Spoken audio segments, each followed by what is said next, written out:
I stared at the final notice taped to my door. Rent overdue. Again. My bank account was a joke, and the job hunt had gone from hopeful to humiliating. Every rejection felt like another shove closer to the street. I hadn't eaten anything proper. In 2 days. Just coffee, cheap crackers, and pride. The hallway light flickered when I heard the knock. Not the polite kind. Firm. Intentional. I opened the door, and there he was. Marcus, my landlord. 6 foot something. Built like he used to play pro ball, skin smooth like obsidian, voice deep enough to echo. He wasn't angry, just unreadable. "Jay," he said, looking past me into the mess behind. "You got a minute?" I nodded, stepping aside. The tension was thick. My apartment smelled like stale hope and desperation. He didn't sit, just stood near the counter, arms crossed. "I've let it slide for 3 weeks now. I know things are hard," he said, voice steady. "But we can't keep doing this." I swallowed. "I'm trying. I've applied everywhere." "I know," he cut in. "I've seen you. Up late, lights on, pacing. I get it." He looked at me for a second like he was measuring something. Then he exhaled slow and said, "There's something I can offer. Something that might help you out. But it's not exactly usual." My stomach knotted. "Like what?" He walked over to the window, pulled the curtain slightly. "I live alone. No family in town. Most nights I'm here, working, eating, sleeping, alone, gets quiet." I didn't get it. Was he just venting? He turned to face me. "I could waive your rent for the next month. In exchange, I want some company." "Not like that," he said quickly, noticing my raised brow. "No expectations, no lines crossed, just, company. Sit with me. Talk. Watch something. Be there." I blinked. "So, like, rent in exchange for friendship?" His lips lifted, in a half smile. "Call it what you want. I just know I don't want silence every night anymore, and I think you don't want to pack your bags either." It felt bizarre, but not threatening. The idea of sitting in someone else's warmth, instead of rotting alone in my cold apartment, it stirred something. "Okay," I said, "I'll try it." "Good," he said, nodding. "Come by at 8, I'll make dinner." He left and I shut the door gently. My heart was racing, not from fear, but confusion. Who makes an offer like that? And why me? I didn't have answers, but I had nowhere else to be. And for the first time in a long time, someone noticed me. Not as a problem to fix, but maybe a person worth keeping around. At exactly 8, I knocked on his door. It opened before I could lower my hand.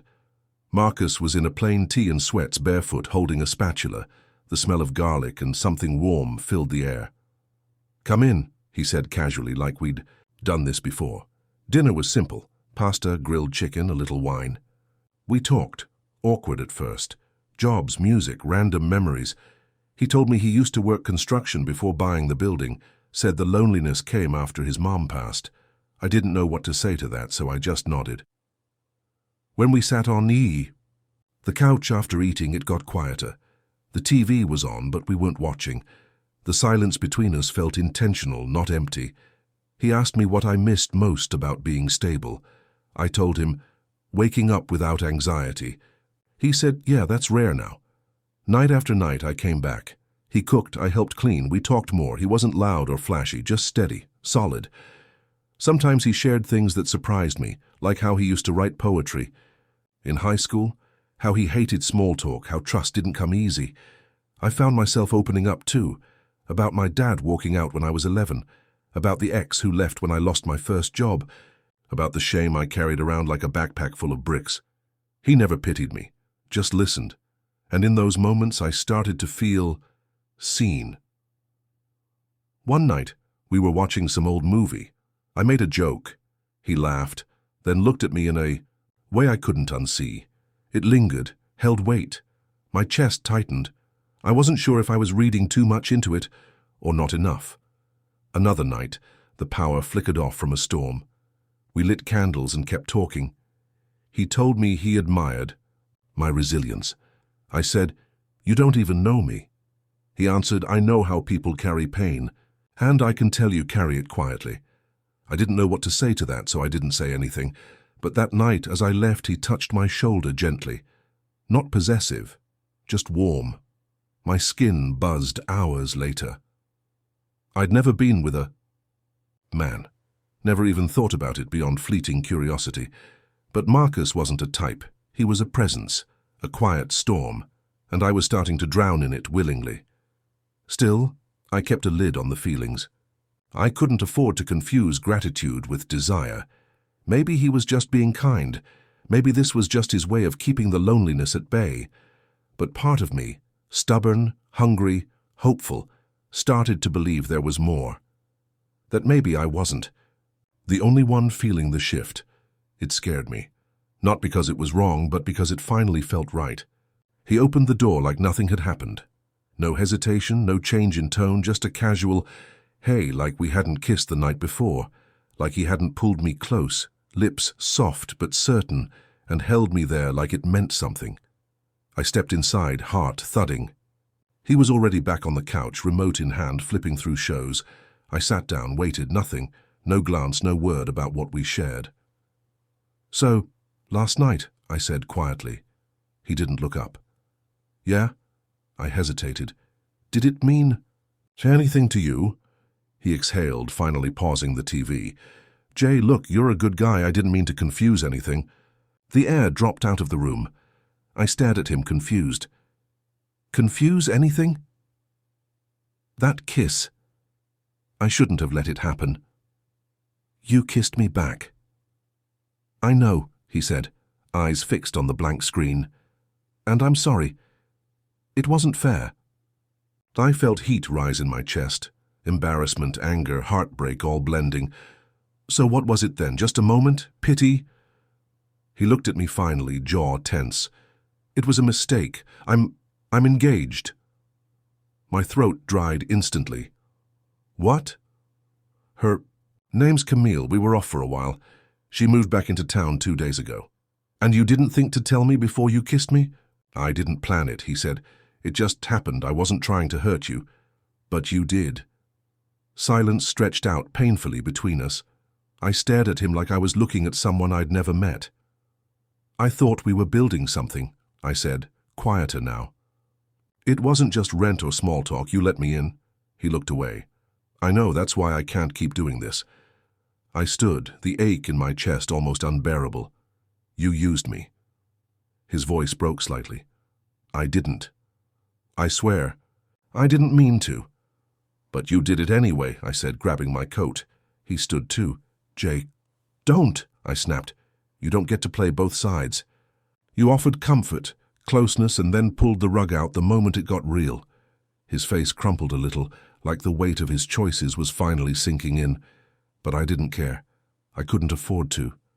As I left, I felt every step, like it was tearing something out of me, not because I'd lost him, but because I'd let myself believe. I walked back to my place, head spinning. The same walls, same ceiling, same cheap furniture, but everything felt colder. What hurt wasn't the rejection. It was the betrayal of something unspoken, the trust I gave freely, thinking it would be held with care. Instead, it shattered in his silence. And the worst part? I still wanted to believe he felt something too. Even now. That's what betrayal does. It leaves you with hope twisted like a knife. I didn't sleep that night. I packed in silence, folded clothes like I was sealing up pieces of myself. I couldn't stay there, not with the walls still whispering his name, not with the smell of his food still hanging in the air. The knock came in the morning. I ignored it. Then his voice followed, low, tired. Jay, please. I opened the door just enough to look at him. He looked like hell, like he hadn't slept either, eyes heavy, voice cracked. I never meant to hurt you. You did anyway. He nodded slowly. I thought I had everything figured out, but you made me question that. That's not an apology, I said flatly. He stepped back, giving me space. You matter. What we had, it wasn't fake. I didn't know how much I needed you until it was too late. I wanted to believe him. God, part of me still did, but I shook my head. You made me feel seen, and then you made me feel disposable. I don't know how to come back from that. He looked down. Camille, she's safe, familiar, but you... He stopped himself. You were real. Then why wasn't I enough? He didn't have an answer. That silence told me everything. I zipped my bag and stepped out. He didn't try to stop me. Maybe he knew better, or maybe he'd already made his choice. The bus ride was quiet. I stared out the window, letting the city blur past like it didn't matter. I didn't have a new apartment lined up, just a friend with a couch and a door. That didn't lead back to him. It took weeks to feel normal again. I found work at a bookstore, started sleeping through the night. I didn't check my phone every 5 minutes. I didn't hope for texts that never came. One afternoon I saw him across the street. He didn't see me, he was laughing with someone, probably her. I turned away before he could notice. That night I wrote everything down. Not to remember him, but to remember how far I'd come. The version of me that begged for love didn't live here anymore. I don't hate him. I don't even regret him. He taught me that closeness without commitment is just a performance, that affection without honesty is still a lie. He gave me shelter, yes, but he also gave me clarity. The rent was steep, but it paid for freedom. I still want love, real love, the kind that stays, the kind that doesn't look over its shoulder when someone from the past returns. But now I know what I deserve. Not the couch in someone else's life, not borrowed affection. I deserve a home made of truth, and next time I won't settle for anything less.